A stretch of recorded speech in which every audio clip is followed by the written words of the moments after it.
Halo, assalamualaikum warahmatullahi wabarakatuh. Ketemu lagi di channel Ahli Gizi Rosehan. Apa kabar pemirsa semua? Mudah-mudahan hari ini dalam keadaan sehat. Amin ya rabbal alamin. Baik, hari ini saya akan menjelaskan tentang berbahayakah kita mengkonsumsi telur setengah matang. Ya, yang ini menjadi trendy juga ya. Orang-orang banyak makan telur setengah matang karena ada berbagai image mengatakan bahwa telur setengah matang itu sangat bagus dikonsumsi ya. Baik, saya akan jelaskan, tapi jangan lupa selalu di subscribe Ahli Gizi Rosehan ya. Ikuti dan bagikan kalau info-info yang saya sampaikan menarik ya. Konten ini berisi info-info seputar gizi dan kesehatan. Kalau Anda pengen mengetahui bagaimana perkembangan gizi ya, masalah-masalah gizi, Anda bisa subscribe YouTube Ahli Gizi Rosehan ya. Oke, telur setengah matang sebenarnya berbahayakah pemirsa ya? Jadi begini pemirsa, di dalam telur itu ada namanya bakteri salmonella ya. Bakteri salmonella ini salah satunya penyebab penyakit tipes ya. Itu udah tahu semua ya, penyakit tipes itu bisa menyerang seseorang yang menyebabkan demam tinggi ya, panas ya.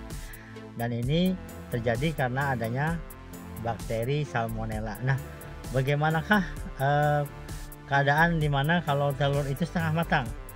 Nah, dari beberapa penelitian dan beberapa uji klinis memang telur yang dimasak setengah matang itu masih mengandung bakteri salmonella. Jadi telur itu dianjurkan memang harus direbus ya sampai matang. Kenapa?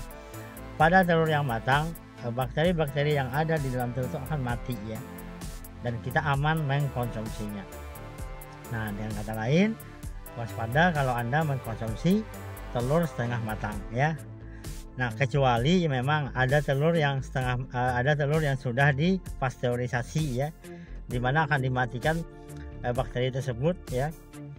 Kemudian kalian gunakan telur itu untuk dimakan setengah matang. Nah, jadi kalau tidak menjamin telur itu belum disterilisasi ya, lebih bagus Anda menghindari mengkonsumsi telur setengah matang. Kenapa pemirsa? Karena Anda akan berisiko tadi terkena penyakit, salah satunya adalah tifoid ya, penyakit tipes ya, bakteri salmonella tadi. Nah, ada beberapa cara agar kita bisa terhindar dari berbagai macam bakteri ya. Pertama, saya akan memberikan tips-tips tentang bagaimana penanganan telur yang baik ya. Pertama, Anda sebaiknya membeli telur atau menggunakan telur itu maksimal 28 hari sejak telur itu ditetas ya, dikeluarkan oleh ayamnya ya. Jadi 28 hari aja masanya. Jadi kalau kita beli di warung itu ya kadang-kadang kita susah juga ya mengetahui itu berapa hari ya. Kita bisa lihat dari keadaan telurnya. Itu yang pertama pemirsa. Yang kedua, jangan beli telur yang ada retak ya, kan sering itu ada retaknya, dijual murah lagi ya karena dia udah retak. Nah, sebaiknya Anda hindari karena dia sudah terkontaminasi ya, bahkan bisa terjadi berbagai macam penyakit nanti kalau kita konsumsi. Jadi hindari membeli telur yang retak ya. Kemudian yang ketiga, pilih telur yang bersih ya.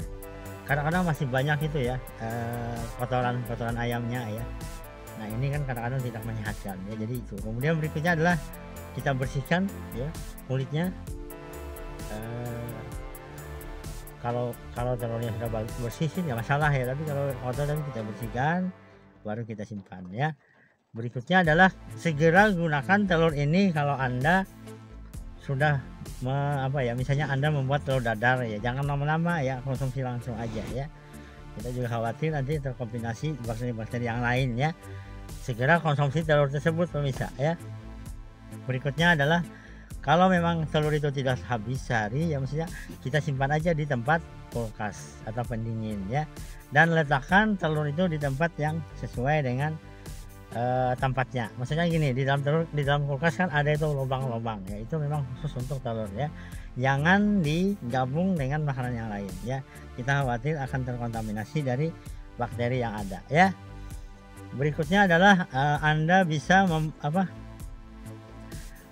membuat berbagai macam telur dari telur yang sudah matang ya. Jadi ciri-ciri telur sudah matang adalah kuningnya sudah mulai mengeras gitu ya, tidak kalau setengah matang kan kelihatan kuningnya tuh meleleh gitu ya, masih keluar. Nah itu memang resikonya masih ada bakteri salmonella tadi pemirsa ya. Jadi hindarilah kalau memang Anda, tapi kalau antibodi Anda bagus sih tidak, tapi itu kan tidak menjamin ya.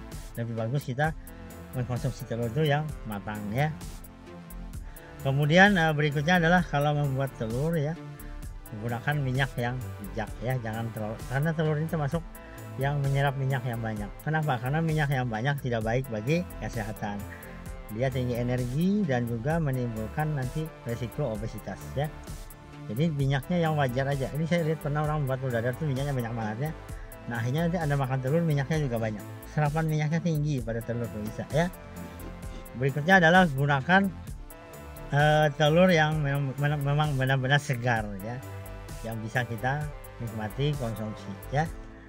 Anda bisa sebenarnya melakukan namanya pasteurisasi ya, dengan panas yang tinggi dalam waktu beberapa detik gitu ya, sehingga bakteri yang ada itu bisa mati. Tapi yang bagus itu memang ada orang yang sudah ada produk pabrik yang menjual telur ini yang sudah di pasteurisasi ya. Nah kemudian telur ini pemirsa, saya mau jelaskan juga kenapa orang banyak yang suka dengan setengah matang. Memang secara ilmu gizi kan setengah matang itu belum ada proses pemasakan yang lanjut ya, dikatakan memang zat gizinya masih utuh gitu ya. Tapi sebenarnya tidak terlalu berbeda dengan dia dimatangkan ya pemirsa, apalagi kalau cuma direbus ya.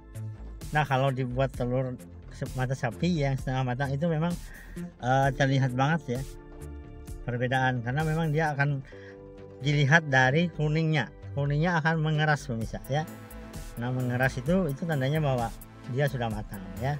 Tapi kalau yang setengah matang kan masih meleleh gitu ya, masih kelihatan berair. Nah itu memang kelihatan lezat sekali ya, apalagi telur itik ya. Tapi hati-hati, kuman salmonellanya masih ada ya. Oleh karena itu saya anjurkan sebaiknya Anda mengkonsumsi telur yang matang ya. Anda bisa rebus, Anda bisa telur mata sapi, Anda bisa buat telur dadar. Nah kemudian saya ingatkan lagi, walaupun kita sudah makan telur yang matang ya, kadang-kadang ada produk yang menggunakan telur setengah matang, misalnya mayones ya.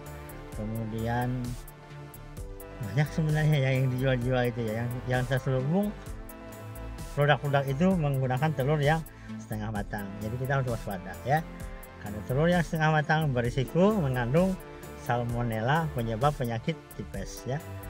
Dan gejala-gejala tipes itu perut sakit ya, badan panas, mual ya, muntah ya, dan ini sangat berbahaya bagi kesehatan kita. Oke, terima kasih. Jangan lupa mengkonsumsi telur ya setiap hari, telur yang matang, karena pada telur semua zat gizi ada di telur kecuali vitamin C. Luar biasa, DHA-nya ada untuk anak-anak biar anak kita cerdas ya. Kemudian juga vitamin, mineral, dan semua zat gizi. Telur sangat bagus dikonsumsi dan mengandung zat besi yang aktif mencegah anemia. Selalu ikuti Ahli Gizi Rosehan, subscribe dan bagikan info-info ini ke teman kalian semua. Ayo jaga kesehatan dan laksanakan 3M ya, menjaga jarak, mencuci tangan pakai sabun, dan menggunakan masker. Terima kasih, ketemu lagi nanti di Ahli Gizi Rosehan.